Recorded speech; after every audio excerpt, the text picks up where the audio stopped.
I need people, especially people in my country and of my generation, to realize that self-care is not just face masks and putting on makeup or whatever millennials kind of made it out to be. Self-care is caring for yourself down to the soul stuff, right? So what does that actually mean? It is the words that you tell yourself. It is the way that you see yourself as a result of being an individual, right? Not tied to any group that has any expectations for you. Not being influenced by conditioning from some person or party or anything like that, but rather accepting yourself for the entirety that you are. You, on your own, are a complete being.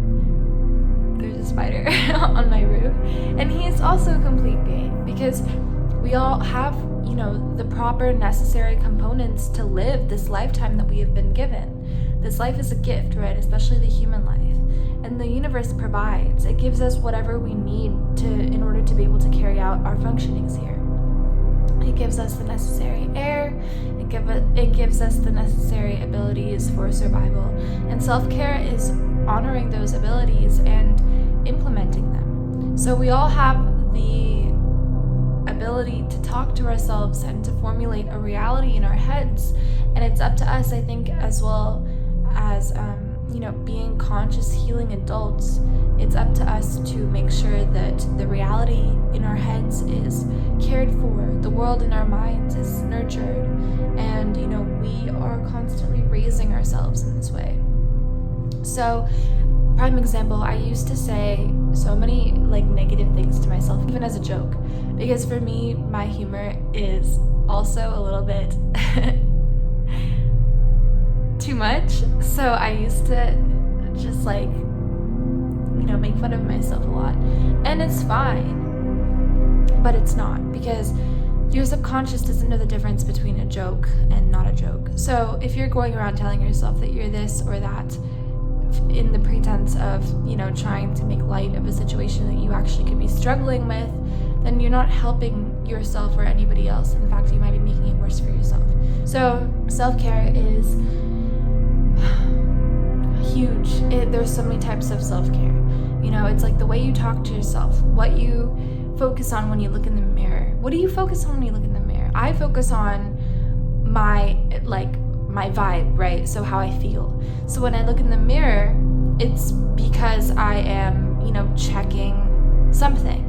But what is it that I'm checking? Am I checking my teeth to see if there's any food in my teeth? Am I checking, how well my skin looks or anything like that?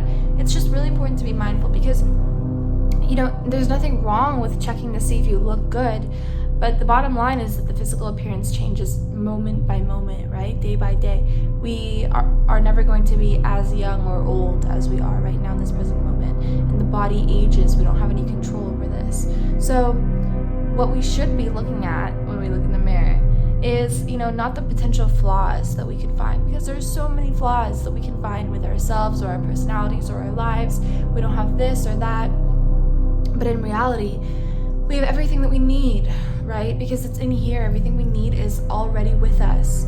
It was given to us even, before we came out of the womb. So it's really important to make sure that you are looking at the right stuff and that you're telling yourself the right things.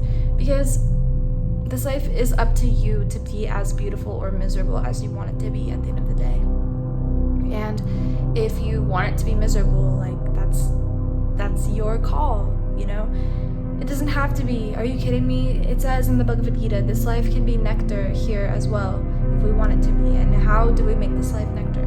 By turning to what is most important, right? The eternal causality that is within all of us, the divinity that is already existent inside of our souls. We each have this flame of life that is directly tied to the eternal nature that is God consciousness. And for people to really understand what that means, I don't think anybody will pay attention or focus on the small, minute details anymore. I don't think anybody would become so hung up on what they have or don't have, or how their body changes or ages or their illness or anything like that, because they'll understand that all these kinds of things are temporary. And I know that for me personally, like, whether you know this or not, I have been on a self-healing journey for a long time, and this means that, you know, I went through a lot of stuff during it and before it and even now. So everybody goes through things, right? And so my hope, my goal, my desire is for myself and everyone else to never forget this, to never forget that we each have this divinity within us that is calling us to go back to it, to realize that it's there, you know, to wake up and focus on what matters. Because what matters is not anything that is temporary, ever. That's never going to matter. And the only thing that is eternal is this God consciousness. Everything in the material world ages and fails and is corrupted and becomes withered away by time. That's my 2 cents.